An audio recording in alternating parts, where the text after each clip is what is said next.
Thank you for tuning into In His Service Ministry. For today, what I would like to talk about is suicide. So the other day, I was scrolling through, I don't know if it was Facebook or Instagram or the internet, and I saw a post regarding the death of 26-year-old male. And for whatever reason, it just really hit. I don't know if it hit because this 26-year-old male appeared to be having a great life and things like that. And so I just wanted to do something on suicide. So I ask that you will tune in and please share. Thank you.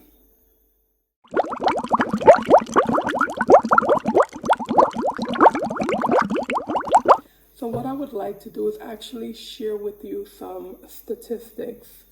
And I'm getting this information from an article called Suicide, and it's by Hannah Ritchie, Max Roser, and Esteban Ortiz Ospina.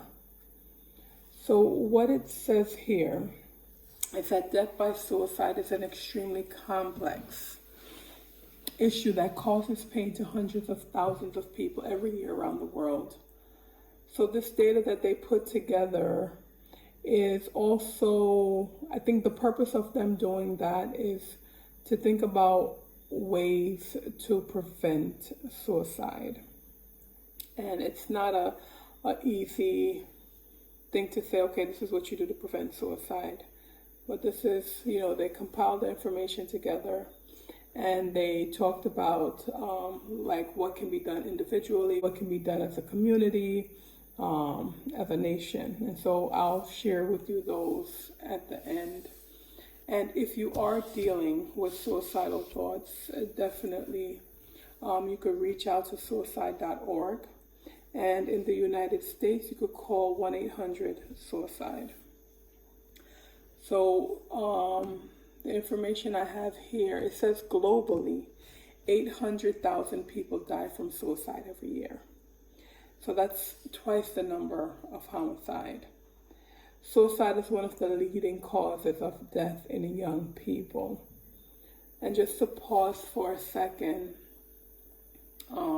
with the pandemic and things that's going on, and the times when young people were not going to school and they were home, that also caused a spike in suicide, because as we know in adolescents are so close with their peers. They would rather spend time, most, not all, would rather spend time with their peers and with their family. And so when the pandemic started and as it went on and on, they didn't have that opportunity because they weren't having in-person school. And so things like that, and especially like if you have depression, anxiety, and those kind of things, and then now you're stuck at home, that would trigger certain things. Going back to the summary, it says that 1.4% of global deaths in 2017 were from suicide. In some countries, this share is as high as 5%. It says that suicide rates are typically higher for older individuals. Globally, the suicide rate for men is twice as high as for women.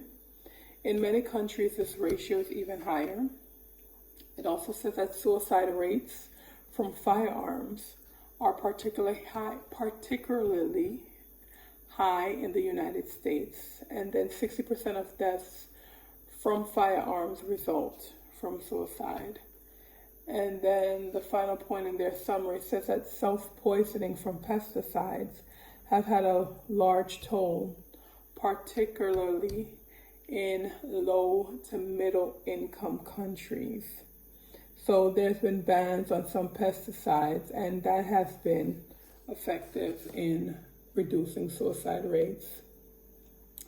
So some key factors with regards to suicide based on the World Health Organization, right? They talk about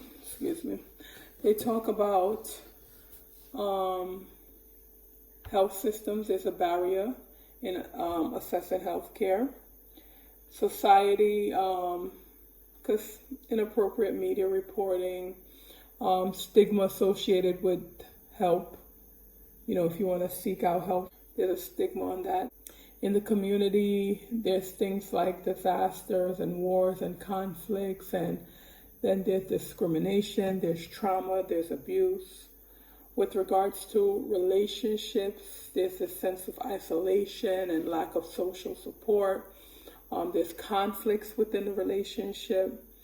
And then individually, if you've had previous suicide attempt, if you have a mental disorder, if you're using alcohol in excess, if you've had a job or financial loss, if you're feeling hopeless, if you've had chronic pain, if there's a family history of suicide, and also if there's genetic and biological factors. So what they came up with is that if we have better mental health policies, and these policies can help to reduce harmful use of alcohol, if we provide access to health care, if we have responsible media reporting of suicide, like, having, it's like when we have the news at nighttime, we talk about so many different things, but I think if we take the time to provide information, even give ideas as to, if you're feeling hopeless, this service can help, or, providing ideas for people who are still virtual for school, different things like that. The media can do better than what it's doing, I will say.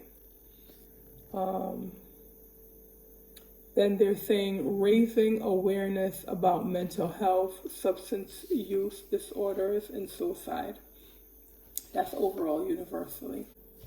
So moving more from a society to a community, it talked about interventions for vulnerable groups, gatekeeper training, and crisis helpline. And going more so towards the individual, but still somewhat community basis, is following up and community support. So if an individual reached out before, have that follow-up phone call. As a family member, if someone has had suicidal attempts, or their behavior has changed, they're starting to give away their favorite things, and just even talking about, I don't need to be here, or I'm no use here, and things like that. When we hear those kind of things, it's time for us to, stop and inquire, have a conversation with the individual, find out what's going on. If they put a particular post on social media and it just doesn't sound right, have that talk, reach out. Hey, is everything all right?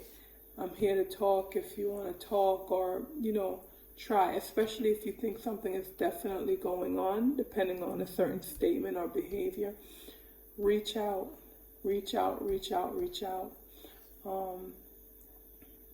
What else they have here? They said assessment and management of suicidal behaviors. So keeping an eye out for behaviors.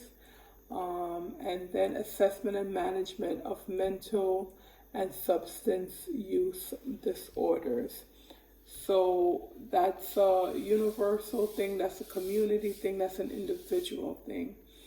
I think it's just very important for us to keep that line of communication open with our family members, people in our schools, at work, in church. As I say that, I think of an ex-coworker who,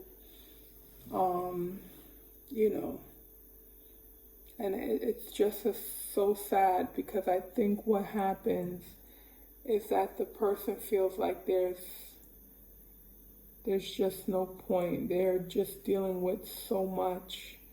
Some of it can be actual, and some of it can just be their perception.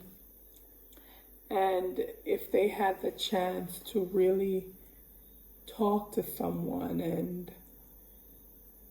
could share all their feelings without feeling judged, or just that open space, that freedom to really open up and talk and share,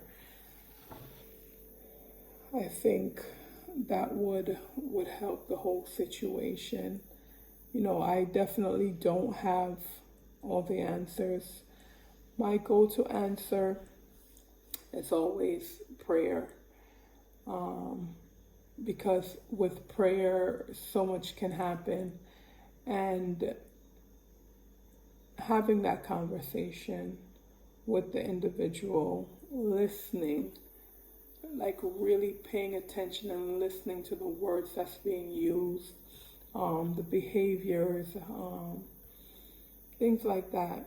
So I'm just going to encourage everyone to keep an eye out, pay attention to the behaviors of people around you.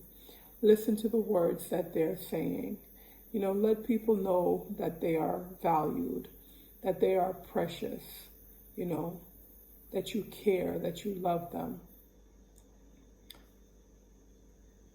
Yeah, I'll just leave it at that. It's a lot going on. Thanks for tuning in. You take care. Until next time.